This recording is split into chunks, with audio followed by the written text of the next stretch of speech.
Shalom, puji Tuhan. Hari ini saya akan berbicara mengenai kitab Matius pasal yang 10. Kemarin Pak Budi kita sudah belajar bagaimana Yesus berkuasa atas alam, yaitu meredakan angin ribut. Bahkan Yesus berjalan di atas air.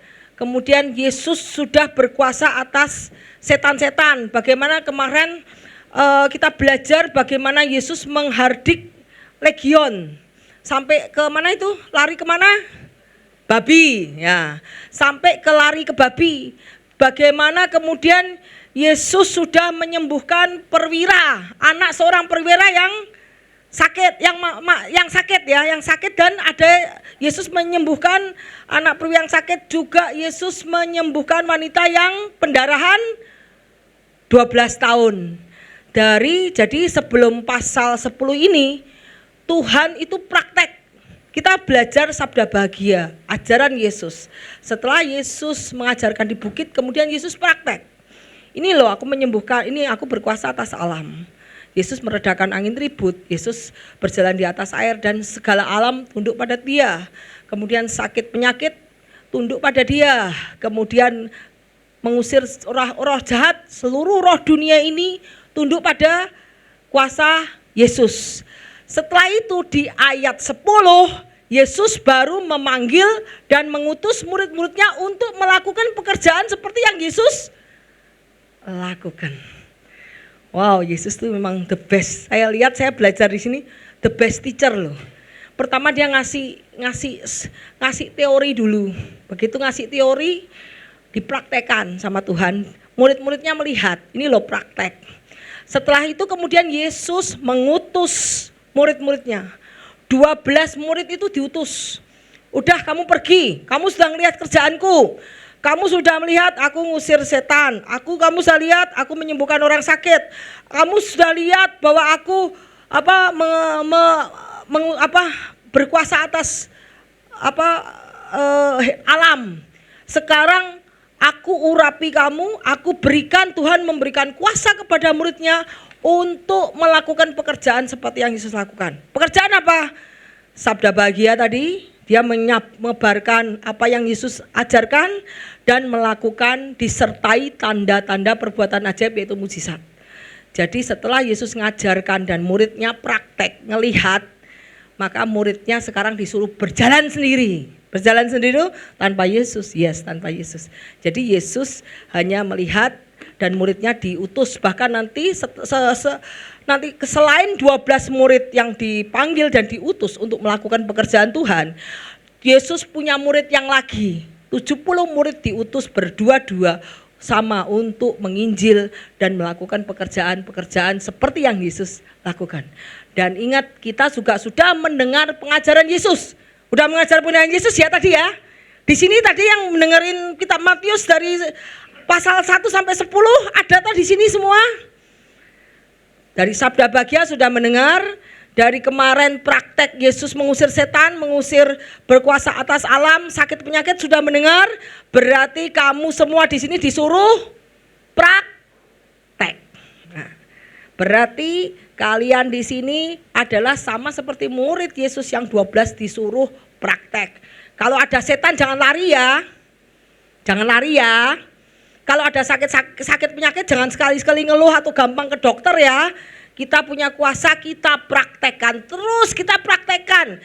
Kalau kita praktekkan kuasa itu setiap hari, Tuhan ngelihat, wah ini anakku nih benar-benar mempraktekkan kuasaku setiap hari dalam nama Yesus. Sakitnya ditengking-tengking, tiap hari ditengking-tengking. Lama-lama Tuhan pasti kasih kamu kuasa, ya.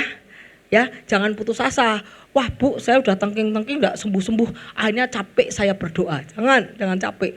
Terus perkatakan terus, nanti Tuhan akan melihat, wah ternyata kamu punya iman yang kuat atas aku. Dan kuasa itu akan diturunkan kepada kita. Dan kita akan menginjil orang disertai kuasa ajaib ya. Jadi setelah pengajaran Yesus, kemudian Yesus mengutus murid-muridnya untuk mencari domba yang hilang, untuk membawa mereka ke dalam jalan kebenaran ya. Yuk kita lanjut. Yuk. Nah, kita lihat bahwa ini saya bisa di ayat 10. Karena di pasal 9, pasal 8 itu mengenai Yesus praktek menyembuhkan orang bisu, Yesus menyembuhkan orang sakit, penyakit kulit, Yesus menyembuhkan pendarahan, terus mengusir roh jahat, itu semua di pasal 8 ayat 9. Dan itu disaksikan murid-muridnya. Kemudian di pasal 10, mari kita belajar apa yang Yesus lakukan setelah murid-muridnya melihat pekerjaan Yesus. Yesus berkata, kamu juga bisa melakukan seperti yang aku lakukan setelah diberi kuasa oleh Yesus. Ya, kita lihat ayatnya di pasal 10. Matius 10 ayat 1 sampai 4. Yesus memanggil ke-12 muridnya dan memberi kuasa kepada mereka untuk mengusir roh jahat, untuk melenyapkan segala penyakit dan segala kelemahan. Inilah nama ke-12 rasul, yaitu Simon yang disebut Petrus, Andreas saudaranya, Yakobus anak Zebedeus dan Yohanes saudaranya, Filipus, Bartolomeus, Thomas, Matius pemungut cukai, Yakobus dan Tadius, Simon orang Selot, bahkan Yudas Iskariot pun dikasih kuasa. Yudas Iskariot pun yang mengkhianati dikasih kuasa untuk menyembuhkan orang sakit, untuk mengusir roh jahat, dan untuk melakukan mukjizat. Tetapi kenapa dia lebih mencintai dunia ini, mencintai uang, mencintai materialistik daripada kuasa itu, sehingga Yudas Iskariot lebih menyintai salah satu daripada kuasa yang Tuhan berikan, sehingga dia jatuh. Ya, karena Tuhan tidak bisa kau menyembah Tuhan atau mamon. Jadi kalau Tuhan tidak mau diduakan, Tuhan mau prioritas. Jika engkau lebih fokus pada kuasa, engkau harus meninggalkan semuanya itu. Tetapi Yudas kenapa jatuh? Karena dia lebih memilih material thing daripada kuasa, yaitu Roh Kudus yang Tuhan berikan. Sehingga Roh Kudus pergi. Pada saat engkau mendukakan Roh Kudus, perbuatanmu tiap hari mendukakan Roh Kudus, otomatis juga Roh Kudus minggir. Wes, aku sudah ngasih tahu jangan lakukan, tetapi engkau bandel, engkau memilih jalanmu sendiri. Akhirnya Roh Kudus keluar daripada Yudas dan Yudas jatuh, jatuh sampai mati. Kenapa? Padahal dia sudah diberi kuasa oleh Roh Kudus. Jadi orang yang diberi kuasa Roh Kudus bisa jatuh, bisa. Kalau engkau tidak mau dengar-dengaran akan Roh Kudus, kalau engkau lebih menyukai dunia ini dengan segala keindahan, tahta, harta, wanita. Kalau wanita ya laki-laki gitu ya. Tahta, harta, wanita, gender. Nah, itu seperti itu. Jadi itu semua adalah pilihan, ya.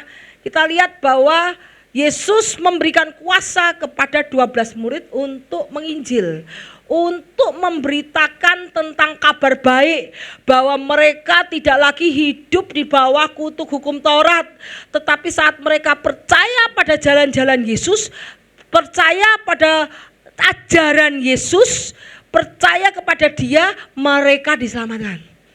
Kenapa? Karena orang Yahudi mereka hidup di bawah hukum Taurat Musa, dan orang yang tidak melakukan hukum Taurat Musa mereka sudah binasa. Jadi banyak orang yang tidak bisa melakukan Taurat hukum Musa. Karena itu Tuhan datang membawa hukum kasih karunia. Gampang, kowe percaya kepadaku, ikuti ajaranku, engkau akan diselamatkan. Jadi itu kabar baik yang Tuhan mau sampaikan, Yesus mau sampaikan lewat murid-muridnya, ya, dengan disertai kuasa untuk mengusir roh jahat. Kenapa?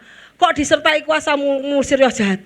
Karena peperangan kita bukan melawan darah dan, tetapi melawan penghulu-penghulu di udara. Saat kita menginjil, saat kita mengabarkan Injil, kalau kamu tidak bisa mengusir roh jahat, jangan menginjil. Akan terjadi perpecahan, terjadi perselisihan, emosi, hawa nafsu, ingin dihormati, pride, sombong, ingin kekuasaan, uang, itu semua yang menjadi godaan iblis. Tetapi kalau kau sudah ada Roh Kudus di dalammu dan kau bisa mengusir setan demi nama Yesus, engkau sudah lagi tidak menginginkan material thing lagi. Itu baru kau siap untuk melayani. Karena iblis godaannya apa? Satu, jikalau engkau anak Allah, engkau bisa merubah batu menjadi roti. Dikasih keinginan jasmani, keinginan perut, kamu tuh lapar. Dia tahu kebutuhanmu, tahu. Aduh, saya lagi anakku sekolah. Tahu enggak, iblis tahu enggak? Wah, ini lagi butuh duit nih, kebutuhannya duit. Kamu akan digodai oleh duit. Yang satu lagi butuh pengen punya anak misalnya. Wah, ini pengen punya anak, diiming-imingi sama iblis punya anak. Yang satu pengen lagi punya pacar. Wah, ini diiming-imingi. Itu loh, ada orang itulah. Jadi iblis tahu kamu perlu apa. Saat itu juga iblis tahu Yesus lagi ngapain. Yesus lagi lapar. Iblis tahu. Makanya Tuhan Yesus digodai oleh iblis dengan kebutuhannya dia saat ini. Kalau kau menginjil, engkau juga akan digodai oleh iblis dengan kebutuhan saat itu, sehingga engkau membatalkan Injil. Ya, kemudian digodain apa? Seluruh dunia ini, kekayaan, keindahan, ketahta, kenikmatan, itu kan digodain. Dan pride, kesombongan. Jadi kalau engkau menginjil tanpa Roh Kudus atau tanpa bisa mengusir setan, pride-nya akan datang. Kamu mau di mimbar hanya karena pengen dihormati, hanya karena pengen dipuji. Saat kamu ditolak, orang kamu marah. Saat ditolak kamu banting pintu, banting apa. Kurang ngajar, marah-marah, maki-maki. Itu sudah dipakai oleh iblis. Jadi dari sini Tuhan menyadarkan bahwa yang terpenting dari pengutusan atau dari pemberitaan Injil adalah cast out the devil. Cast out itu pengusiran roh jahat. Kalau orang belum praktek pengusiran roh jahat, jangan pelayanan. Pasti geger. Pasti ada perpecahan di dalam gereja. Saya belajar seperti itu. Orang yang belum bisa ngusir setan, masih takut sama setan, masih imannya belum tetap, pasti ada perpecahan di dalam gereja. Karena dia kena jerat oleh tipu daya iblis. Tetapi ingat, kalau kita baca Alkitab terus, kita mengalahkan daging kita harus following Christ. Following ikut Yesus itu apa? Crucify Christ. Crucify itu apa? Mengalahkan daging kita, menyalibkan daging kita, terus kemudian pikul salib, ya tah? Pikul salib itu rela menderita dan mengikut Kristus. Mengikut Kristus itu fokus hanya pada Kristus. Prioritasnya Kristus, bukan lagi prioritas keluarga, bukan lagi prioritas sendiri, kehendak sendiri, jalan-jalan atau keluarga lagi, bukan. Jadi mengikut Kristus pada saat kamu sudah memutuskan, I have decided to follow Jesus. Kalau kamu sudah katakan I have decided to follow Kristus, kamu harus lakukan 3 hal. Flesh kamu harus disalibkan, kemudian kamu harus pikul salib, harus rela menderita, rela dihina, rela diejek, rela direndahkan orang. Itu kamu berusaha pikul salib. Sekalipun orang tidak menghormati aku, kamu harus rela. Kamu harus tetap melayani, karena Tuhan berkata yang terbesar di antara kerajaan adalah yang menjadi pelayan. Wow, bukan yang gede, bukan yang ada security satpam atau ada yang ngawal, ada bodyguardnya kanan kiri, bukan itu. Tetapi Tuhan mengajarkan kita bahkan membasuh kaki. Itu adalah suatu pekerjaan yang rendah. Tuhan mengajarkan barang siapa yang menjadi terbesar di dalam kerajaanku, itu adalah menjadi pelayan. Tuhan sudah mengajarkan itu karena dia tahu konsekuensinya mengikut Yesus. Itu adalah direndahkan, dibenci, dikhianati, dicaci, bahkan dirajam, bahkan dibunuh. Ya, dan kemudian yang ketiga, follow Kristus. Mengikut Yesus itu adalah prioritas. Engkau harus memprioritaskan Kristus di atas kepentingan pribadimu sendiri. Kalau engkau belum siap, engkau belum bisa mengatakan I have decided to follow Kristus. Karena kita dipanggil dan diutus untuk menjadi terang, bukan menjadi alatnya iblis.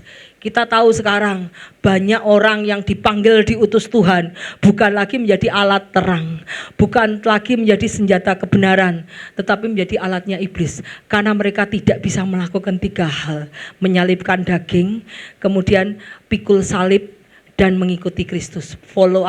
Mengikuti Kristus itu memprioritaskan segala sesuatu, kepentingan Kristus yang pertama dibanding kepentingan yang lain. Mereka tidak bisa gagal melakukan itu, sehingga mereka syarat dengan godaan-godaan oleh setan, godaan duniawi, godaan flesh daging, dan mereka jatuh. Akhirnya mereka tetap menginjil, tapi tidak disertai kuasa daripada Roh Kudus. Mereka menginjil bukan lagi karena panggilan daripada Kristus, tetapi karena kepentingan sendiri, yaitu kantong. Ya, kita tidak mau menjadi utusan-utusan Kristus yang karena kantong. Karena kita mau menjadi utusan-utusan Kristus karena kita akan mendapat tempat yang terbaik di kerajaan yang Yesus tempatkan. Ya, ayo kita lihat. Yesus mendekati mereka berkata, "Kepadaku diberikan kuasa di bumi dan di surga." Kita tahu bahwa kuasa di bumi di surga diberikan kepada Yesus.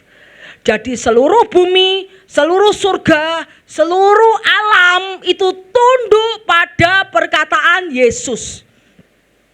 Yesus berkata, segala kuasa di bumi bahkan di surga, seluruh malaikat tunduk pada perintah Yesus.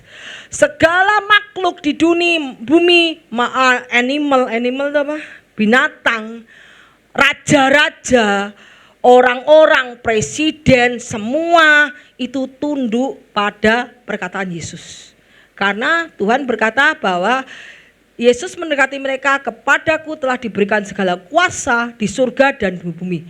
Terus kemudian dia bilang apa? "Pergilah, jadikan semua bangsa muridku. Baptislah mereka dalam nama Anak dan Roh Kudus." Setelah mereka dibaptis menjadi kepemilikan Tuhan. Kenapa? Karena dengan mulut orang percaya engkau dibenarkan, dan dengan baptis engkau akan diselamatkan. Jadi Tuhan meminta setiap orang yang percaya langsung dibaptis, ya, supaya itu menjadi kepemilikan Tuhan. Saat engkau dibaptis menjadi milik Tuhan, mata Tuhan tuh ngelihat terus sama kamu. Kenapa? Sekarang kalau kamu punya anak, masakan kamu tidak melihat anakmu? Apa anak orang lain? Anak siapa? Pasti anak. Coba Cia-Cia, Cynthia selalu enggak memperhatikan Cia-Cia atau memperhatikan anak tetangga. Dia memperhatikan anaknya sendiri. Pada saat kau dibaptis, Tuhan akan memperhatikan langkah-langkahmu. Kau akan dituntun Tuhan dalam setiap proses kehidupan kamu. Dan kemudian setelah kamu menjadi anak bayi rohani, apa yang Tuhan mau? Ajarlah mereka melakukan segala sesuatu yang telah kuperintahkan. Kita tahu perintah Tuhan di mana, hukum Tuhan apa. Kenapa? Kalau orang mengikuti cara mereka sendiri, mereka akan tersesat. Makanya Tuhan bilang mereka seperti domba-domba yang kehilangan arah. Kenapa domba kehilangan arah? Tuhan bilang, ini loh jalanku, jalanku menuju ke kanan. Tapi domba-domba karena tidak tahu arah, tidak ada Google ya. Google apa namanya? Google Sherlock. Ya, Tuhan kasih Sherlock. Jalan menuju kerajaan surga, Sherlocknya ke sini. Tetapi karena mereka tidak tahu ada Sherlock, mereka cari jalannya sendiri, akhirnya tersesat. Makanya di sini setelah menjadi bayi rohani, menjadi milik Tuhan, apa yang Tuhan mau? Ajarlah mereka melakukan segala yang telah kuperintahkan. Segala yang kuperintahkan apa? Tadi di sabda bahagia. Kita belajar lagi sabda bahagia. Berbahagialah orang yang murah hati, orang yang berbahagialah orang yang baik, yang benar di hadapan Tuhan, miskin di hadapan Allah lah. Itu kalau kita belajar dari ajaran-ajaran Tuhan, kita lakukan, itu adalah ajaran Tuhan. Dan ketahuilah aku menyertai kamu senantiasa sampai akhir zaman. Tuhan janji mau menyertai kita saat kita mengajar orang, memimpin orang, kita konselingin orang, mendewasakan iman mereka ke jalan-jalan mereka menuju jalan Tuhan, ya. Kita lihat bahwa Tuhan Yesus menyuruh 12 murid untuk praktek. Untuk praktek mengajarkan menyebarkan kerajaan Allah, mengajarkan tentang ajarannya Yesus disertai kuasa-kuasa untuk melakukan mujizat. Dan kita tahu bahwa Tuhan Yesus itu punya kuasa atas bumi dan di surga. Jadi apa yang Yesus katakan itu akan dilakukan. Kalau engkau mengutip perkataan Yesus dengan iman dan kau percaya, pasti juga akan dilakukan. Karena Tuhan mengajarkan, demi nama Yesus aku mengusir setan, demi namamu, dalam nama Yesus aku mengucapkan perkataan Yesus, maka perkataanmu juga mengandung kuasa. Karena dunia ini sudah di dalam kuasa Tuhan Yesus sendiri ya, yang akan diwariskan kuasa itu kepada anak-anaknya yang mengikuti ajarannya ya. Maka kita mengikuti ajaran Kristus. Nanti kitab Matius selesai ini, berarti kamu sudah lulus menjadi murid-murid Yesus ya. Yuk kita lanjut. Matius 12 ayat 28. Tetapi jika aku mengusir setan dengan kuasa Allah, maka sesungguhnya kerajaan Allah sudah datang kepadamu. Jadi kita tahu bahwa pada saat Yesus sudah mengusir setan, itu bahwa kerajaan Allah berarti surga sudah turun. Karena apa? Yang bisa melawan iblis, setan adalah surga. Ngerti enggak? Adalah pemimpin tertinggi di surga. Itu yang bisa melawan setan. Jadi kalau kau mengusir setan dengan kuasa Roh Allah, berarti surga sudah turun, sudah ada di padamu, ya, sudah datang kepadamu. Pada saat Yesus di bawah mengusir setan, saat itu kerajaan surga Allah sudah ada di bumi, sudah mulai disebarkan ke bumi, sehingga kegelapan itu makin sedikit, tetapi terang itu makin banyak, ya, dengan orang-orang yang bisa mengusir setan yang diberi kuasa. Atas pertanyaan ini orang Farisi bilang, kalau kerajaan Allah, apabila kerajaan Allah akan datang, Yesus menjawab, kerajaan Allah itu datang tanpa tanda-tanda lahiriah. Kenapa? Karena kuasa dengan penumpangan tangan, dengan perkataan dan kuasa. Tidak hanya perkataan tapi dengan kuasa. Kuasa tidak bisa dilihat dengan tanda lahiriah. Tetapi orang tidak dapat mengatakan, lihat ia ada di sana, ia ada di sini. Sesungguhnya kerajaan Allah itu ada di dalam kamu. Kerajaan Allah di dalam kamu. Saat engkau menerima Yesus sebagai juru selamat, engkau dibaptis dan engkau belajar firman-Nya, engkau belajar cara-cara Tuhan, engkau belajar Tuhan memberi kuasa kepadamu untuk praktek. Dari situ pada saat kau membaca firman Tuhan dan kau melakukan firman Tuhan, kerajaan Allah sudah ada di dalam kita. Kalau kerajaan Allah di dalam kita, kuasa ada di dalam kita. Jadi kita tidak lagi takut sama setan, kita tidak lagi takut sama masalah hidup, kita tidak lagi takut sama sakit penyakit, kita tidak ada yang kami takutkan. Karena roh yang ada di dalam kita lebih besar daripada roh yang ada di dalam dunia. Itu janji Tuhan. Kemudian kita lihat, sebab kerajaan Allah bukan terdiri dari perkataan saja, tetapi dari kuasa. Jadi yang namanya kerajaan Allah, pada saat kau belajar cara-cara Tuhan, jalan-jalan Tuhan, hukum-hukum Tuhan, dan kamu lakukan hukum Tuhan, di dalam hidupmu sudah ada kuasa. Apa yang kamu katakan bukan perkataan biasa-biasa saja, tetapi perkataan yang penuh kuasa, ya. Tapi kalau hidupmu penuh dengan firman, bukan lihat TikTok, bukan lihat drakor. Kalau lihat drakor enggak mungkin yang keluar dari mulutmu pahit. Wih, di drakor ada perjinahan, di drakor ada perselisihan, di drakor ada iri hati, di drakor lah yang keluar itu.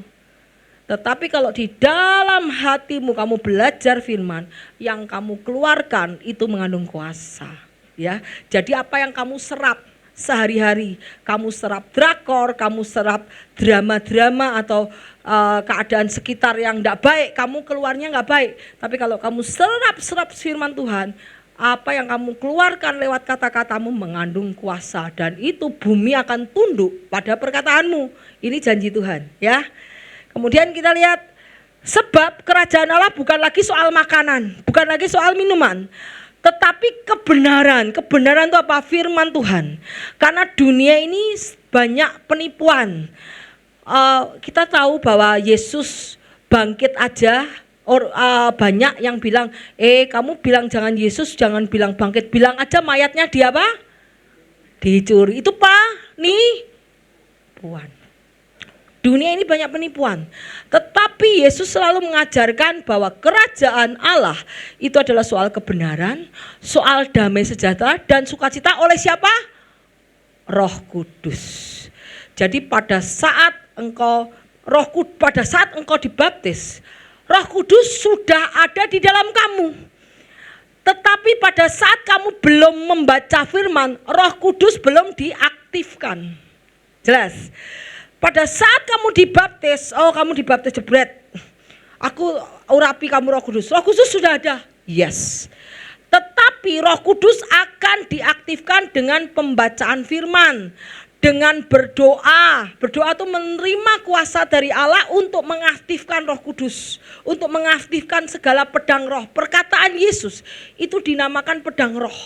Itu diaktifkan dengan kamu berdoa, Tuhan, aku berdoa setiap hari kepada yang punya pedang. Ayo, kamu tak kasih kuasa.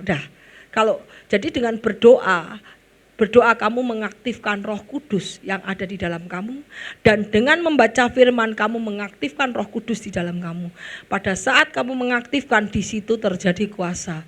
Kalau kamu sudah dibaptis, enggak pernah ke gereja, enggak pernah berdoa, enggak pernah baca firman, Roh Kudus itu lama-lama sudah meleret, istilahnya roh kita enggak dikasih makan. Lama-lama kurus kering, bisa ngusir setan enggak? Tidak. Karena kamu sekarang mau tanya, firman untuk ngusir setan apa? Apa ya, Bu? Pergi. Kalau udah aku yang pergi gitu. Enggak pergi setannya. Enggak pergi. Karena untuk ngusir setan pakai pedang roh. Pedang roh itu apa? Ada tertulis bahwa Tuhan memberikan aku kuasa untuk menginjak ular dan kalajengking, dan tidak ada kuasa yang bisa menahan aku. Aku tunduk pada Allah dan aku melawan engkau iblis, kau lari daripadaku. Kalau engkau tidak baca firman, kamu mengusir setan, setannya ngekek. Lu siapa? Karena kamu tidak pakai pedang roh dan kamu tidak mengaktifkan itu dengan membaca firman. Roh Kudus ada di dalam kamu, ayo aktifkan. Pada saat kita melakukan firman, Roh Kudus sudah aktif. Pada saat kau mendengar saja belum aktif. Kalau saat kau melakukan firman, engkau praktek ya, Roh Kudus sudah diaktifkan dalam diri kamu dan engkau siap dipanggil dan diutus. Ya, kita lihat ayatnya. God kingdom bukan hanya eating and drinking, is about pleasing God. Pleasing God itu menyukakan hati Tuhan. Pada saat engkau ada Roh Kudus di dalam hatimu, engkau akan takut berbuat dosa, engkau akan takut berbohong, engkau akan takut melakukan hal-hal yang mendukakan hati Tuhan. Itu tanda Roh Kudus diaktifkan di dalam hidup kamu. Tetapi Tuhan selalu memberi pilihan antara Roh Kudus disenangkan atau Roh Kudus didukakan. Pada saat kau mau berbohong, bohong ya, aku memilih enggak. Nah, pada saat engkau mendukakan Roh Kudus, kau memilih berbohong, Roh Kudus tidak aktif. Maka itu kita mengaktifkan Roh Kudus dengan terus membaca firman dan melakukan firman. Itu kuasa, the power inside you akan besar. Dan perkataanmu akan menjadi kuasa dan akan dikerjakan oleh seluruh alam semesta. Amin. Yuk. Kemudian kita lihat tuh bagaimana Yesus mengusir setan, bagaimana kingdom of God sudah ada di dalam kamu. Setiap orang yang lahir baru di dalam Kristus, dia dibaptis, dipenuhi Roh Kudus, dia sudah ada kingdom of God. Dipenuhi Roh Kudus bukan dibaptis celup terus naik ya. Karena dibaptis celup naik belum tentu Roh Kudus itu bekerja. Roh Kudus itu tinggal di dalam kamu tapi belum aktif. Makanya bagi yang sudah dibaptis, yuk kita mengaktifkan kuasa yang ada di dalam kita dengan membaca Alkitab dan berdoa senantiasa dan memorize. Memorize itu mengingat ayat-ayat di Alkitab sehingga pada saat kejadian apa kita ingat ayat. Itu yang menjadi pedang roh di dalam segala kehidupan kita. Karena peperangan di dunia ini bukan melawan darah dan daging, tetapi penguasa-penguasa di udara yang selalu akan menghancurkan jalan kita, membatalkan rencana kita, ngeblok berkat-berkat kita. Ya, kita harus lepaskan itu. Kalau kita ingat kita punya otoritas. Saya lihat banyak orang di sini, orang gereja itu mereka percaya sama Tuhan, tapi mereka lupa bahwa mereka punya otoritas. Berdoa harus dengan otoritas. Tidak hanya berdoa minta-minta saja. Kenapa? Karena Tuhan sudah memberikan kuasa kepada kita untuk segala sesuatu di dunia ini di bawah dominion kita, di bawah under control kita, kekuatan kita dengan Yesus Kristus ya, dengan kuasa, dengan nama daripada Tuhan. Jadi kita berdoa pakai otoritas. Yuk, ya kita tahu. Yuk, kemudian lanjut. Kemudian dan aku berkata kepadamu, engkau adalah Petrus, di atas batu karang aku akan mendirikan jemaatku. Maut tidak akan menguasainya. Ingat, Tuhan itu yang memegang antara kematian, mati dan hidup itu dipegang oleh Tuhan. Sekalipun orang mereka-rekakan kematian untuk kamu, kalau Tuhan tidak berkehendak kamu luput aja terus. Benar ya? Saya pernah lihat film itu, orang mau bunuh, sama Pak Budi lihat, ini lucu nih ceritanya, orang mau bunuh gagal terus, keselamat terus lah. Jadi kita tahu bahwa hidup dan mati itu dikuasai Tuhan. Jadi Tuhan membangun jemaatnya di atas batu karang yang teguh, yaitu di Petrus. Dan kita lihat batu karang itu istilahnya tidak tergoncangkan. Iman mereka tidak goncangkan. Ingat rumah yang di atas batu karang dan ingat rumah yang di atas apa? Pasir. Pasir begitu keadaan enggak enak, keadaan susah. Aku enggak mau, aku mau ini, aku gini. Mulai lembek lagi. Itu kamu lagi membangun pondasi di pasir. Tetapi kalau kamu membangun pondasi di batu karang, sekalipun keadaannya enggak enak, kamu kecewa, ya orang kecewa itu emosional. Tetapi kamu tetap percaya pada janji Tuhan, kamu berdoa, kamu menyerahkan keadaanmu pada Tuhan. Karena Tuhan bisa merubah keadaan yang buruk menjadi baik ya. Ingat, badai aja Tuhan redakan, bisa toh? Jadi keadaan yang buruk itu bisa dirubah Tuhan menjadi baik. Pada saat engkau menyerahkan keadaanmu dalam Tuhan, itu engkau sedang batu karang yang teguh. Ya, kita lihat di sini bilang bahwa kepadamu akan kuberikan kunci kerajaan surga. Kunci kerajaan surga diberikan kepada muridnya. Apa yang kau ikat di dunia akan terikat di surga. Apa yang kamu lepas di dunia akan terlepas di surga. Jadi kalau kita mengusir roh jahat, kita mengikat roh jahat. Sekarang kita bilang kalau ada roh jahat, jangan bilang pergi, atau aku yang pergi gitu. Kamu udah pergi, aku aja yang pergi gitu ya. Enggak. Tapi Tuhan sudah bilang, aku memberikan kunci kerajaan surga. Kerajaan surga itu berarti kamu sudah punya kuasa atas kerajaan surga. Segala kuasa daripada kerajaan surga sudah diberikan kepadamu. Saat itu Tuhan bilang, apa yang kau ikat di dunia akan terikat di surga. Saat ini kamu ikat apa saja, ikat yang buruk-buruk.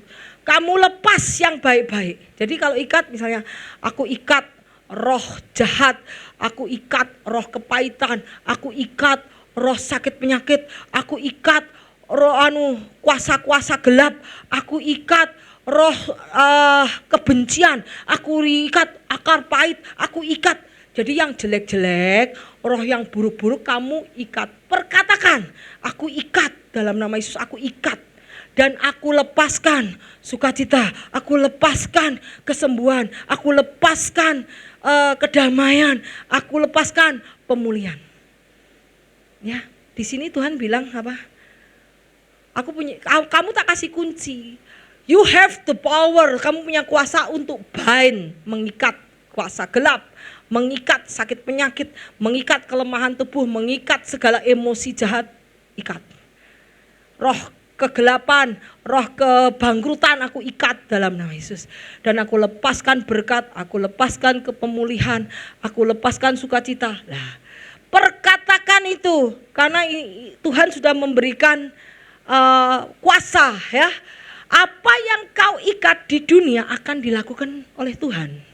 Dan apa yang kamu lepaskan dunia akan dilepaskan oleh surga. Jadi pada saat kamu mengatakan aku ikat, itu malaikat-malaikat di surga itu datang semua mengikat. Malaikat di surga itu tunduk pada perintahmu. Bukan kamu yang ikat, kamu cuma ngomong aku ikat. Tetapi secara kasat mata itu surga bergerak karena perkataanmu. Sesuai dengan firman, sesuai dengan perintah Tuhan. Ya, jadi praktekkan itu. Jangan lari oleh iblis, tetapi katakan, hei iblis, Tuhan sudah memberikan aku kuasa untuk menginjak ular dan kalajengking, dan tidak ada kuasa yang bisa membahayakan aku. Saat ini aku ikat kuasa kegelapan yang ada di siapa dia siapa, di rumah ini apa di siapa. Dalam nama Yesus aku lepaskan kuasa Roh Kudus yang akan memulihkan dan akan melepaskan, memberi sukacita, damai sejahtera, memberi ketentraman di dalam rumah ini. Jadi perkatakan, itu kamu berdoa dengan otoritas, ya. Kemudian kita lihat, nih, sesungguhnya aku telah memberikan kuasa nih. Ini ceritanya di Lukas 10 ayat 9, ceritanya Tuhan mengutus 70 orang. Selain Tuhan mengutus 12 orang, Tuhan mengutus 70 orang, berarti murid Tuhan banyak loh. Murid Tuhan tidak 12 orang saja. Karena murid Tuhan multiplikasi. Ingat enggak si murid Tuhan bilang gini, Tuhan ada orang yang mengusir setan demi namamu, apakah kita harus melarang mereka? Oh jangan. Kalau mereka bersama-sama aku, mereka adalah pengikutku. Karena dia mengusir setan demi namaku, berarti dia murid Tuhan. Berarti saat itu pengajaran Yesus meluas ke banyak orang, dan Tuhan sudah memberikan kuasa kepada banyak orang selain 12 rasul. Karena di ayat 10, ini di ayat 17, itu Tuhan mengutus 70 murid.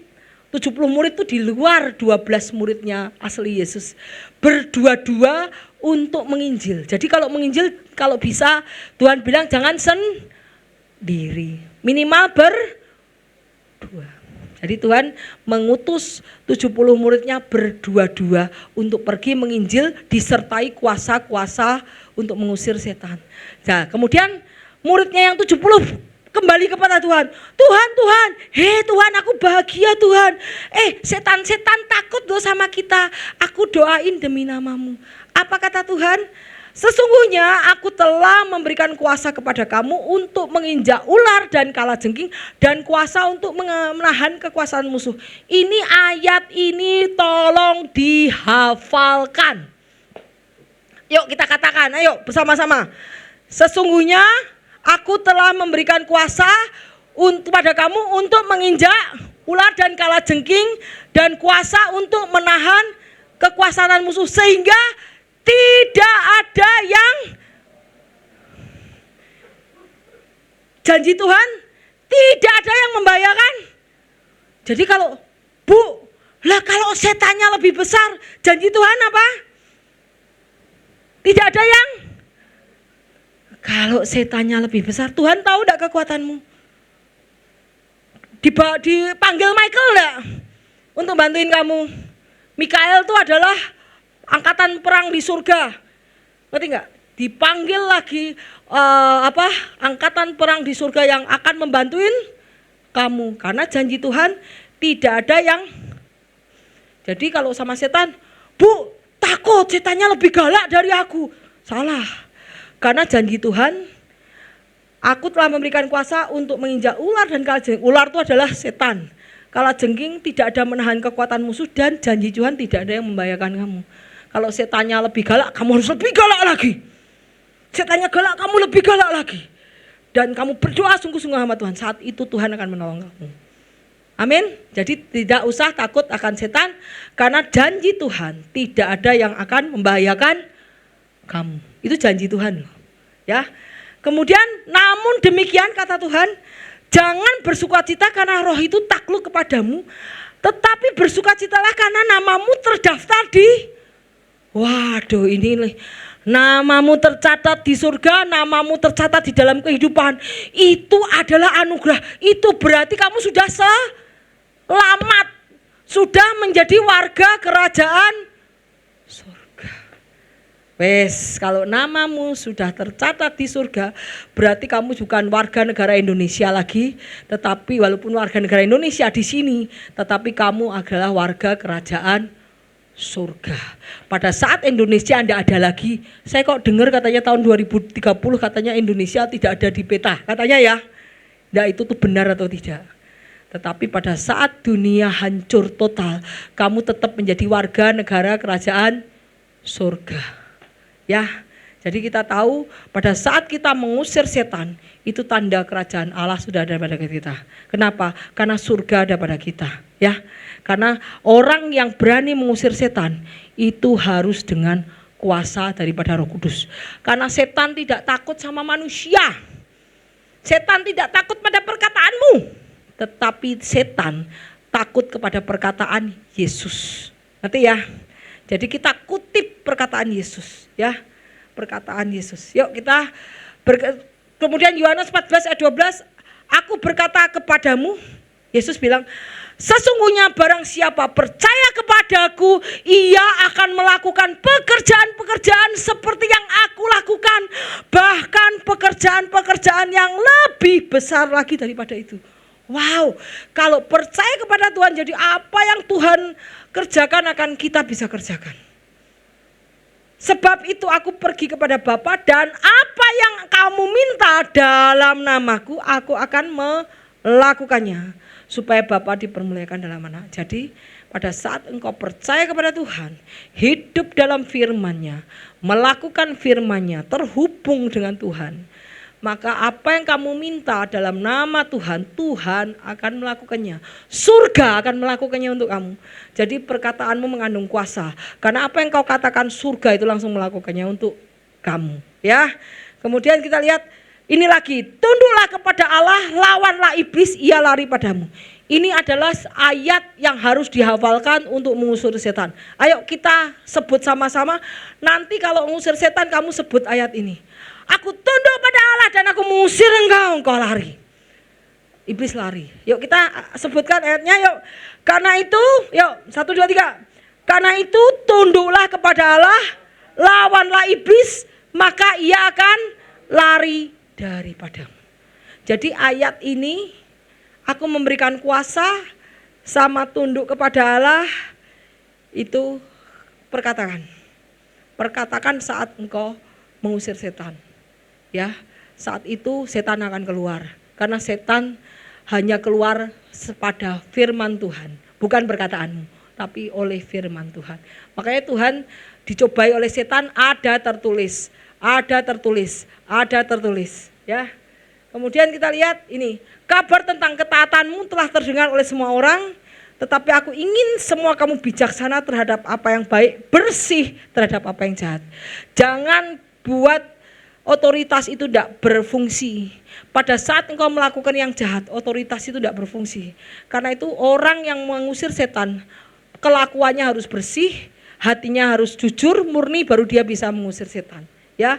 Kemudian ini juga ayat pamungkas untuk mengusir setan. Yuk kita sebutkan satu-satu. Roma 16 ayat 20. Semoga Allah sumber damai sejahtera, ayo kita katakan yuk. Semoga Allah sumber damai sejahtera segera akan menghancurkan iblis di bawah kakiku. Ya. Ya, jadi ayat pamungkas 1, 2, 3 apalin. Semoga Tuhan Yesus damai sejahtera akan segera menghancurkan iblis di bawah kaki. Saat itu iblis akan, dan hei iblis, engkau keluar. Keluar ya. Karena kita sudah kasih pedang. Pedang 1 jebret. Tuhan tidak memberikan kuasa kebelapan. Pedang 2, aku tunduk pada Allah, aku melawan engkau. Pedang 3, aku semoga Tuhan sumber damai sejahtera menghancurkan iblis di bawah kakiku. Hei iblis, keluar engkau. Langsung keluar, enggak usah teriak-teriak. Praktek, enggak usah kamu teriak, pergi, enggak usah teriak. Kamu katakan firman, kamu katakan, dan sekarang aku ikat engkau, aku keluar dari orang ini. Iblis itu pergi. Enggak usah pakai teriak-teriak, tapi katakan firman, dan terakhir kau keluar dari orang ini, dan iblis itu akan keluar. Ya, nanti praktek ya. Ingat ya, 1, 2, 3 dihafal luar kepala. Pada saat ada setan jangan takut, jangan manggil Bu Ida.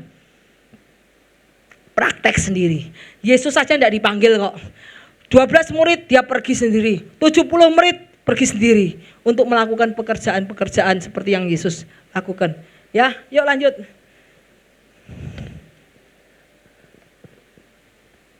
Markus 16 ayat 17-18. Tanda-tanda ini akan menyertai orang percaya. Mereka akan mengusir setan-setan demi namaku. dan mereka akan berbicara dalam bahasa yang baru. Mereka akan memegang ular, dan sekalipun mereka minum racun maut, mereka tidak akan mendapat celaka. Mereka akan meletakkan tangannya atas orang sakit dan orang itu sembuh. Kita tahu bahwa tanda-tanda ini akan mengikuti orang percaya. Pada saat engkau hidup dalam hukum Tuhan, pada firman Tuhan, dan kamu akan punya kuasa, kamu akan tumpang tangan atas orang akan sembuh. Kamu minum racun akan dilalukan oleh Tuhan, orang mencelakai kamu tidak akan bisa. Ya, kita lihat, dan orang itu akan sembuh. Kisah Para Rasul, tetapi kamu akan menerima kuasa kalau Roh Kudus turun atas kamu. Kamu akan menjadi saksiku di Yerusalem dan di seluruh Yudea sampai. Jadi ini pada saat kita menerima kuasa daripada Tuhan, pada saat kita dibaptis, kita menerima kuasa, menerima Roh Kudus, kita akan berani bersaksi. Kalau kita berani bersaksi untuk menyaksikan cinta kasih Tuhan, ya, menyaksikan kebesaran Tuhan. Jadi untuk bersaksi, untuk menginjil itu perlu keberanian. Kalau tanpa Roh Kudus tidak bisa. Kamu akan takut, khawatir, itu setan semua yang bekerja. Takut, roh khawatir, itu setan semua yang bekerja. Tetapi kalau ada Roh Kudus di dalam kamu, Tuhan akan memberikan roh keberanian dan kemampuan, skill, kemampuan, roh keahlian dan kemampuan untuk berbicara, ya. Nah, tetapi semua yang menerimanya diberikan kuasa supaya menjadi anak-anak Allah. Jadi saat kau dibaptis, engkau menerima kuasa, kamu menjadi anak-anak Allah. Tadi menjadi warga kerajaan Allah, namamu tercatat di surga, menjadi milik Allah. Jadi kami ini adalah utusan Kristus. Sehingga kita setelah menjadi anak Allah, kita harus menjadi utusan Kristus. Menyelamatkan orang-orang yang salah jalan, menyelamatkan orang-orang yang belum kenal Tuhan, menyelamatkan orang-orang yang tidak mengenal firman-Nya. Kan banyak orang tidak baca Alkitab saat ini. Anak-anak muda saya kira banyak yang tidak baca Alkitab. Mereka mengenal Kristus tetapi tidak mengerti hukumnya.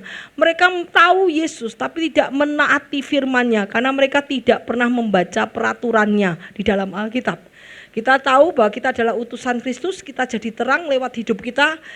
Nah, kami adalah utusan Kristus, seakan-akan Allah menasehati kamu dengan perantaraan kami.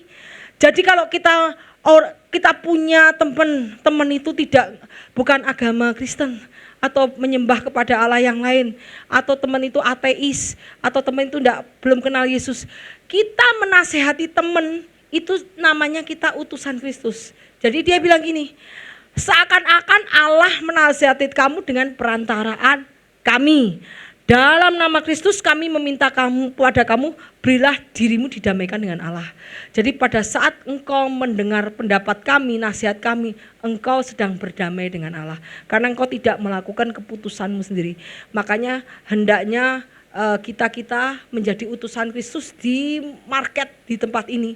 Pada saat kita ketemu teman-teman yang mengambil keputusan, cara berpikirnya salah, kita harus menasihati dia supaya pikirannya ditaklukkan pada pikiran Kristus, keputusannya didasarkan kepada keputusan Kristus, pada firman Tuhan, sehingga mereka menjadi perdamaian dengan Allah, ya, didamaikan lewat kita, ya, lewat nasihat yang kita lakukan, ya.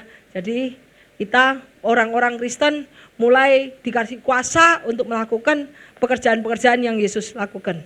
Yuk lanjut. Yesus mengutus 12 rasul. Tadi Yesus mengutus 12 rasul. Ke-12 murid itu diutus oleh Yesus. Ia berpesan ke mereka, jangan kamu menyimpang ke jalan bangsa lain atau masuk ke dalam orang Samaria. Pergilah kepada domba-domba yang hilang dari umat Israel. Jadi Yesus tuh baik banget. 12 murid itu diutus hendak ke tempat yang sulit dulu. Tetapi dia diutus ke bangsa Yahudi Israel dulu. Kenapa?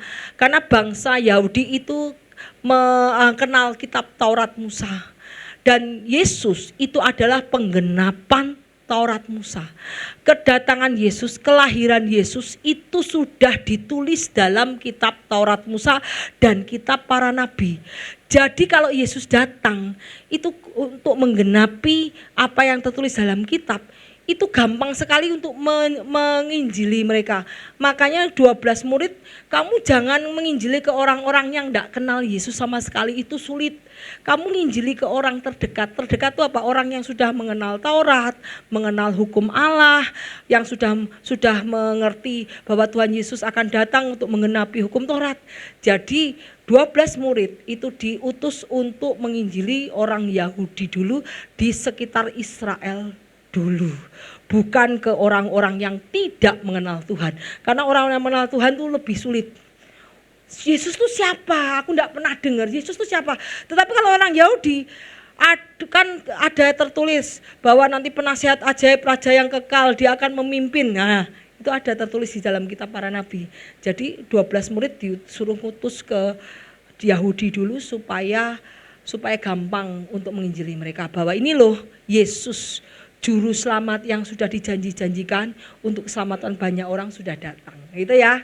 Jadi kenapa kita lihat bahwa kenapa domba-domba, apa yang domba hilang dari umat Israel. Kita lihat baca ayat Yeremia, umatku tadinya seperti domba yang hilang.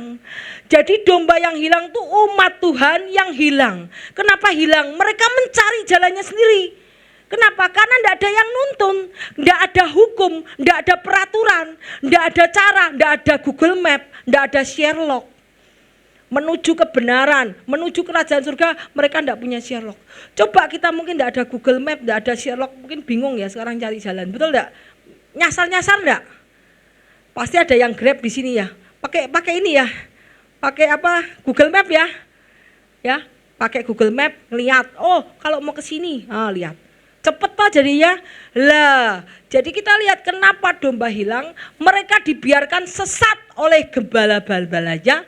Mereka dibiarkan mengembara ke gunung. Mereka berjalan dari gunung bukit sehingga lupa tempat pembaringannya.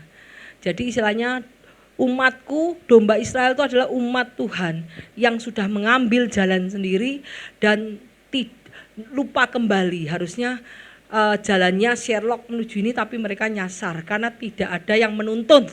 Ya toh.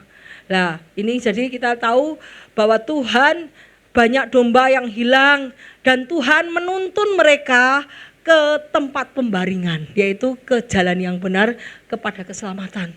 Jadi Tuhan ngasih ini adalah Google Map-nya keselamatan. Ini adalah Sherlock-nya ke jalan keselamatan. Tuhan sudah ngasih Sherlock, Tuhan sudah ngasih Google Map lewat ini, ya. Jadi karena itu Tuhan pergilah kepada domba umat Israel. Terus Yohanes 6:3, semua yang diberikan padaku akan datang kepadaku. Dan barang siapa datang kepadaku, Tuhan bilang tidak akan ku buang. Sebab aku telah turun di surga bukan untuk melakukan kehendakku, tetapi untuk melakukan kehendak Dia yang telah mengutus aku. Kehendak Dia itu apa? Kehendak Dia, inilah kehendak Dia yang telah mengutus aku, supaya dari semua yang diberikan kepadaku jangan ada yang hilang. Tuhan tidak mau manusia tuh hilang, manusia tuh sesat. Karena janji Tuhan apa? Supaya ku bangkitkan pada akhir. Wow. Jadi orang yang mati sekarang jangan dibilang kamu mati. Orang yang mati dalam Kristus itu lagi tidur. Karena semua nanti pada saat dunia sudah diambil antikris oleh si jahat, Tuhan akan bangkitkan semua yang menjadi miliknya. Yang dikubur pada bangkit ketemu lagi di pembaringan. Wow, domba-dombanya Tuhan dikumpulkan semua di pembaringan. Luar biasa toh, karena Tuhan tidak mau yang lain tersesat. Inilah kehendak Bapakku, supaya setiap orang yang melihat anak dan percaya kepadanya beroleh hidup kekal, dan supaya aku membangkitkannya pada akhir zaman. Jadi prinsip Tuhan untuk semua orang itu untuk keselamatan, untuk kebangkitan hidup, untuk hidup yang lebih baik, bukan di dunia ini tetapi di kerajaan yang akan datang.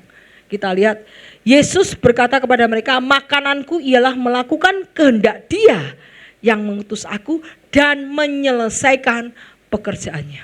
Jadi Yesus datang ke dunia untuk menyelesaikan pekerjaan Tuhan, yaitu untuk menyelamatkan domba-domba yang hilang. Kalau domba yang hilang. Terus kita lihat ini. Satu lagi, ini ceritanya tentang seorang ibu wanita Veronisia, anaknya kerasukan setan dan dia menderita. Dia bilang sama Tuhan, Tuhan itu perempuan dari Kanaan. Kanaan itu bangsa lain. Kanaan itu bukan bangsa Yahudi, tetapi Kanaan itu bangsa lain. Kalau orang Yahudi dianggap anak, orang Yahudi, orang Israel dianggap anak. Tapi kalau bangsa orang lain bukan dianggap anak. Bangsa orang lain dianggap anjing. Kalau orang Israel itu dianggap anak. Ini cerita tentang seorang wanita, seorang Veronisia, orang Kanaan. Dia anaknya sakit, kerasukan setan dan menderita. Dia bilang, Yesus, tolonglah aku, sembuhkan anakku kerasukan dan dia sangat menderita. Tuhan, si muridnya menolak. Kamu pergi, kamu bukan orang Yahudi, kamu pergi. Apa kata Yesus? Yesus berkata, aku diutus hanya kepada domba-domba yang hilang dari bangsa Israel. Jadi orang Kanaan dianggap bukan domba. Orang Kanaan bukan dianggap anak. Karena yang dianggap anak adalah orang Yahudi, umatnya Tuhan. Kemudian apa kata itu? Tetapi perempuan itu mendekat dan menyembah dia berkata, Tuhan tolonglah aku. Tetapi Yesus berkata tidak patut mengambil roti yang disediakan bagi anak. Anak itu bangsa Yahudi, anak itu bangsa Israel.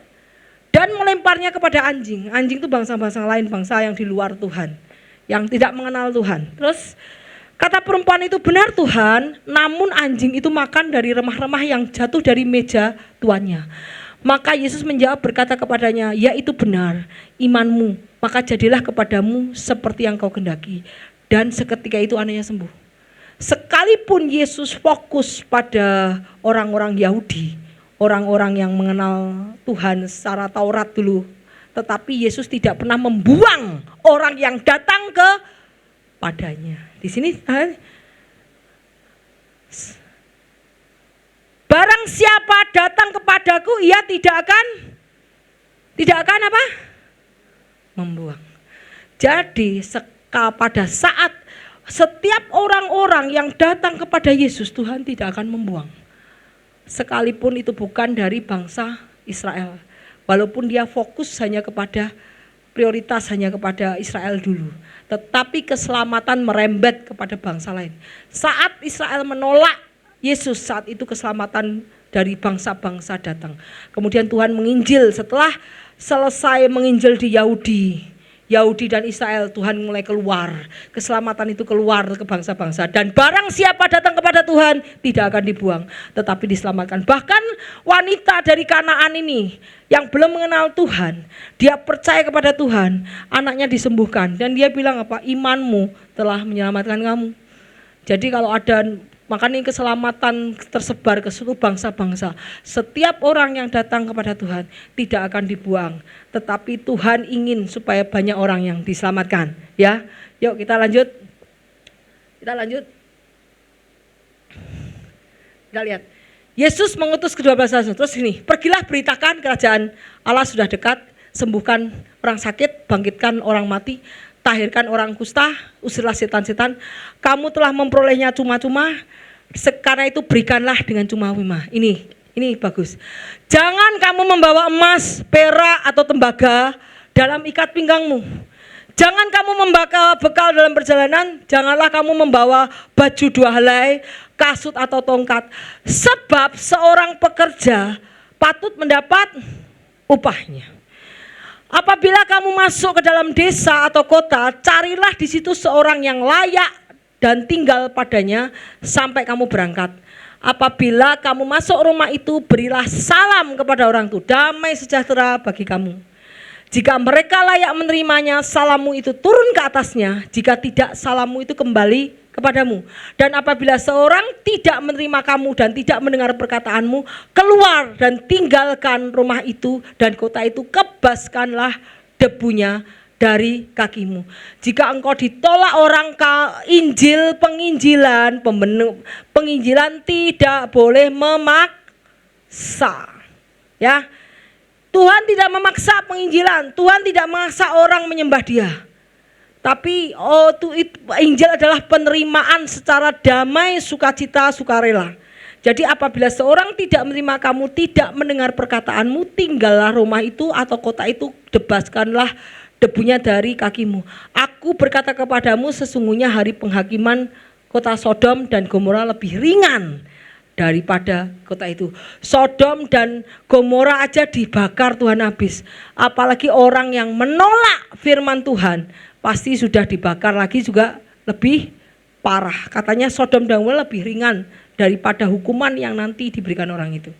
Ya, jadi kalau kau menolak, berarti tugasmu sudah selesai. Tugasmu adalah mengabarkan Injil. Tugasmu adalah memberitakan kebaikan Tuhan. Kalau engkau ditolak, mundur, pergi ke tempat lain.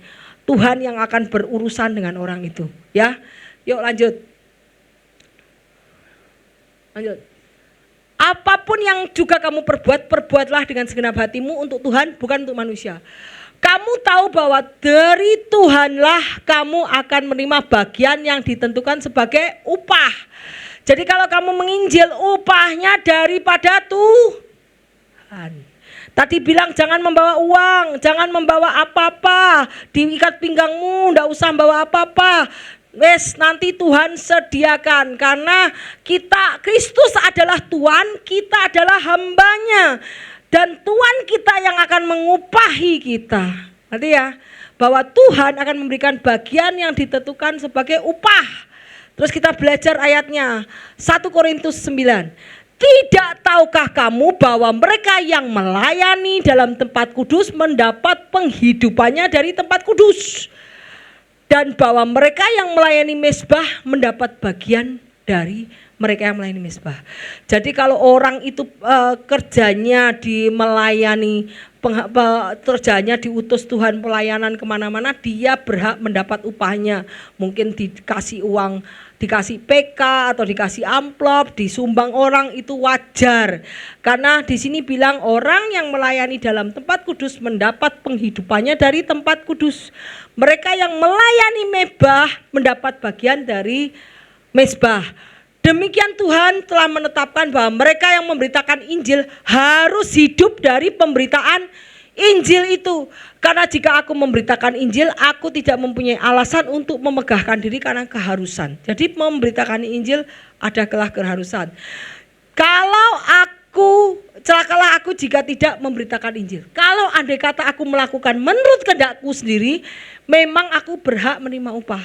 Jadi penginjilan banyak menerima upah karena yang mengutus bukan Tuhan, kehendaknya sendiri. Dipanggil khotbah ke gereja A, gereja B, gereja C, menginjil ke ini karena kehendaknya sendiri. Aku patut menerima upah, aku berhak menerima upah. Tetapi aku melakukan bukan karena kehendakku, tapi itu petugas penyelenggaraan yang ditanggungkan kepadaku. Demikian apakah upahku, kata Rasul Paulus, upahku bahwa aku boleh memberitakan Injil tanpa upah, sehingga aku tidak menggunakan hakku sebagai pemberita Injil. Jadi di sini Paulus memberita Injil bukan karena kehendaknya Paulus sendiri. Kenapa? Karena Tuhan yang menyuruh. Tuhan menyuruh Paulus di daerah Yerusalem, menginjil di Yerusalem. Terus Tuhan menyuruh kamu keluar dari Yerusalem, kamu pergi ke Roma, kamu menginjil di Roma. Dapat upah enggak? Ya tidak. Kenapa? Karena Tuhan adalah tuannya dan kita adalah hambanya. Tapi Tuhan akan temukan dengan orang-orang yang akan merawat Paulus di sana. Menjaga Paulus, ditemukan dengan orang yang menjaga Paulus selama misinya, ya. Jadi kadang-kadang penginjilan kita yang kehendak atau Tuhan yang kehendak. Kalau yang kita kehendak, hari ini saya khotbah di gereja A, besok gereja B, hari ini gereja C, itu bukanlah kehendak Tuhan. Tapi Paulus menginjil tanpa upah. Kenapa? Karena Tuhan yang memerintahkan Paulus untuk menginjil di situ. Ya, Paulus luar biasa. Ya, ketika orang Samaria itu sampai kepada Yesus, mereka, ini kita lihat bagaimana pada saat kita menginjil, kamu enggak usah takut Wah, nanti kita ketemu siapa ya? Kita enggak ada uang. Pak, saya enggak punya uang untuk menginjil. Kalau Tuhan yang suruh, Tuhan pasti sediakan. Bukan kamu yang mau ya. Bukan kamu yang mau ya. Tuhan yang suruh, Tuhan menyuruh, pasti Tuhan sediakan. Kita lihat, ini ketika orang Samaria sampai kepada Yesus, ingat enggak pada ini pertemuan orang Samaria dengan Yesus? Pada saat Yesus di sumur, orang Samaria ngobrol sama orang Samaria. Orang Samaria itu bukan orang Yahudi ya, orang yang lain yang enggak kenal Yesus. Begitu ngobrol sama orang Samaria bilang, aku tahu kamu tinggal suamimu 5 orang. Ini yang tinggal sama kamu bukan suamimu lagi katanya. Terus, kok Tuhan kok tahu ya? Apa kamu Tuhan? Kamu kalau ngasih aku air, kamu kenapa Tuhan enggak punya timba? Kok Tuhan minta air sama aku? Kamu harusnya minta air sama aku. Aku punya air hidup kata Tuhan. Kalau kamu minta air dari aku, kamu tidak akan haus lagi kata Tuhan sama orang Samaria. Kemudian orang Samaria, Tuhan menceritakan masa lalu kehidupan orang Samaria itu, bahwa dia tinggal bersama suami yang suami ini bukan suaminya. Orang Samaria kaget, kok kamu tahu masa lalu aku? Akhirnya dia di seluruh orang Samaria menceritakan kepada perempuan-perempuan lain bahwa aku ketemu dengan orang yang tahu masa laluku. Kemudian apa yang terjadi? Orang Samaria itu sampai kepada Yesus. Orang-orang di kampung Samaria mendatangi Yesus. Oh, ini toh yang diceritakan orang Samaria. Iya, ini orangnya. Ngobrol sama Yesus, Yesus ngasih pemberitaan firman. Kemudian mereka meminta Yesus tinggal kepada mereka, dan di situ Yesus tinggal 2 hari lamanya. Seluruh orang Samaria percaya kepada Yesus. Terjadi revival besar saat Yesus berbicara kepada orang Samaria, dan mereka menjadi percaya pada perkataan Yesus. Kemudian sekampung Samaria bilang gini, Yesus, aku sekarang percaya kepada perkataan orang itu, dan tidak lagi melihat apa yang mereka lakukan Yesus lakukan kepadamu. Tadinya aku percaya pada perkataanmu tentang Yesus, tetapi melihat Yesus, dia lebih percaya perkataan Yesus, dan terjadi revival di Samaria ya. Kemudian jadi kalau Tuhan yang mengutus, lanjut yuk. Kalau Tuhan yang mengutus, enggak usah khawatir. Tuhan akan memberikan dana-dananya. Jadi Tuhan akan kirimkan orang yang tepat. Kemudian ini pada saat Yesus bangkit dari mati, berjalan Yesus menemui muridnya. Berjalan di depan bersama-sama dengan murid-murid yang lain. Murid itu membicarakan tentang yang terjadi pada Yesus setelah Yesus mati, dibangkit, hilang dari kuburan. Terus Yesus ketemu dengan murid itu, yuk aku senang mendengarkan perkataanmu, yuk bermalam di tempatku. Nah, di sini dilihat bahwa tinggallah bersama dengan kami, hari telah menjelang malam dan matahari hampir terbenam. Lalu masuklah dan tinggal bersama mereka. Jadi Yesus dijamu. Saat Yesus memberikan firman, Yesus dijamu. Jadi saat kita menginjil, Tuhan akan menggerakkan orang untuk suka sama kita. Kita dijamu, kita diberikan makan, kita dikasih hospitality ya. Itu adalah cara Tuhan. Kemudian kisah para rasul ini aja. Kemudian kisah para rasul, seorang dari perempuan itu bernama Lydia. Pada saat Rasul Paulus menginjil, ini di Filipi. Rasul Paulus menginjil di Filipi. Di sana banyak perempuan-perempuan. Kemudian ada seorang perempuan bernama Lydia mendengarkan. Ia penjual kain ungu dari kota Tiatira, beribadah kepada Allah. Tuhan membuka hatinya, ia memperhatikan apa yang dikatakan Paulus. Terus perempuan itu dibaptis kepada Paulus dan bilang apa? Paulus, kamu tinggal di sini. Aku mau kamu menumpang di rumahku.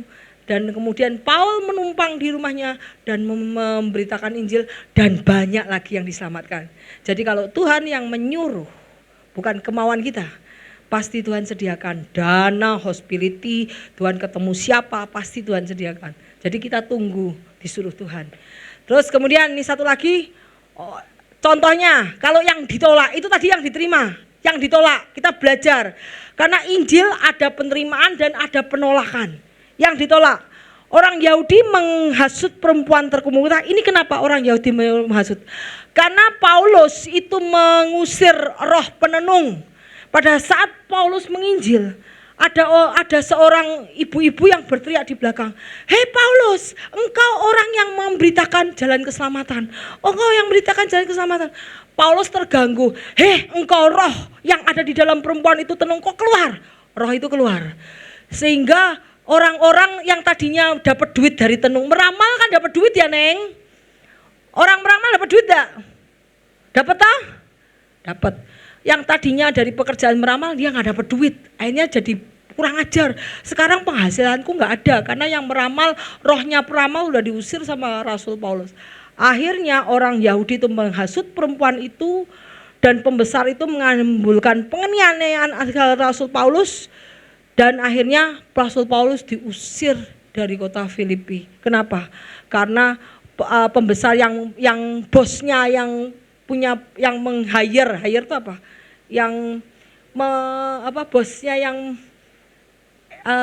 Bosnya yang perempuan penenung itu jengkel karena tadinya perempuan penenung ini menenung untuk aku, tetapi dia kehilangan penghasilan. Akhirnya dia bersepakat mengusir Paulus dari kota itu dan Paulus pergi dari situ dan mengebaskan kaki. Jadi Injil tidak banyak diberitakan di situ karena ada yang tidak suka, karena roh penenung diusir, ya. Jadi kita tahu bahwa 1 Korintus 1 ayat 18 bilang pemberitaan tentang salib itu adalah salib memang adalah kebodohan bagi mereka yang binasa. Jadi kalau pemberitaan tentang salib itu dianggap bodoh, dianggap tidak berguna bagi mereka yang akan binasa. Tetapi bagi kita yang diselamatkan itu adalah kekuatan daripada Allah. Satu lagi, waktu Yesus mengusir setan di Gerasa, ingat pada saat babinya itu turun ke jurang, mati semua, rugi enggak? Rugi enggak babinya mati?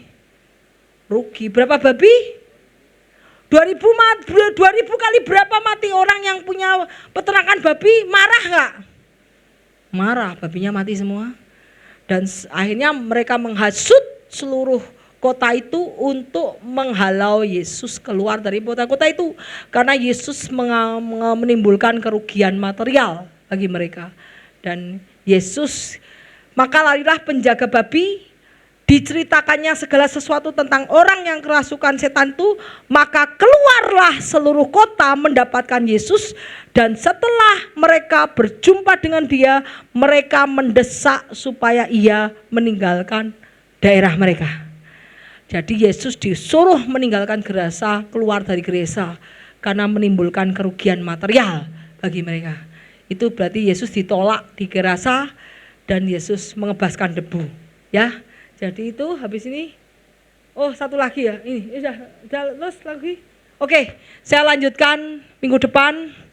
Minggu depan itu bagaimana penganiayaan yang akan datang, bagaimana Tuhan akan mengirim kita sebagai utusan itu seperti domba di tengah-tengah serigala. Wow, ini kalau kita lihat domba belakang serigala, apa yang pikirannya serigala apa? Pikirannya serigala apa? Wah, ini apa ini? Ini samcan ini. Samcan ya.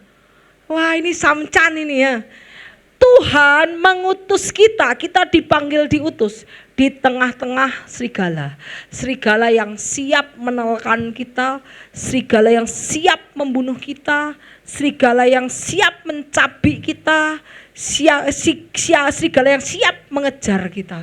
Jadi kita itu diutus di tengah dunia yang jahat ini sebagai domba di tengah-tengah serigala. Hendaknya kita cerdik seperti ular, tulus seperti merpati. Besok saya akan ceritakan bagaimana cara Tuhan untuk menginjil dengan pikiran yang cerdik seperti ular dan tulus seperti merpati. Karena di dunia yang jahat ini kita tidak boleh lugu-lugu sekali. Tidak boleh terlalu polos, terlalu rugi. Kalau terlalu polos rugi, dimakan sama serigala-serigala ini. Kita harus pintar berkelit. Berkelit itu apa? Berkelit, berpikir secara bijaksana, secara pintar seperti ular, tetapi tetap tulus melayani Tuhan seperti merpati. Jadi karena itu Tuhan banyak mengasih trik-trik soal penginjilan. Supaya kita sukses dalam menginjil, tidak diterkam oleh serigala, tetapi kita sukses menyebarkan Injil ke seluruh dunia. Oke, nanti kita lanjutkan minggu depan.